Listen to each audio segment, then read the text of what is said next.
Pumatay, may maximum recording. So, nagbibigay ng baraka sa ating oras, sa paglalakbay. Tulong ng Allah. Kailangang pahalagan natin ang kanyang mga salita.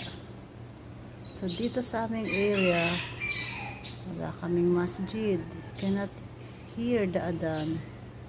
So, what helps us here, knowing that it's time to pray or time for prayer, pumasok na, ay yung mga apps malaking tulong din. So, you just need to locate me. Then, ayun, halolocate ka at ang apps mo gaya ng mga Muslim Pro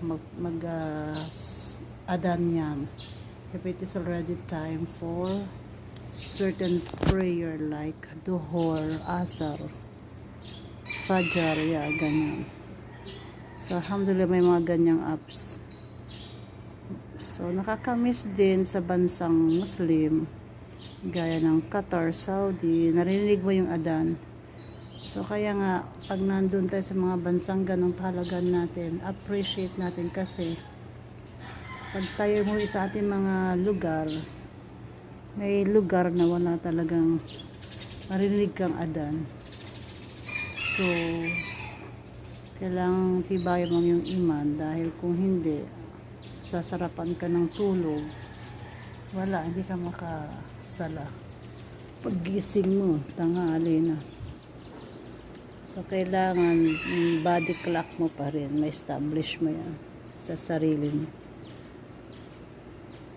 Kasi, lalo pa to wala kang marinig na adhan or ilan lang kay mga Muslim, alhamdulillah. So, talagang kailangan strengthen mo yung iyong iman, yung faith mo.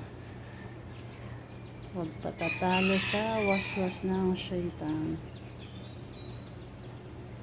So, assalamualaikum warahmatullahi wabarakatuh. Jazakumullah khairan sa pagwa-watch. Maasalam.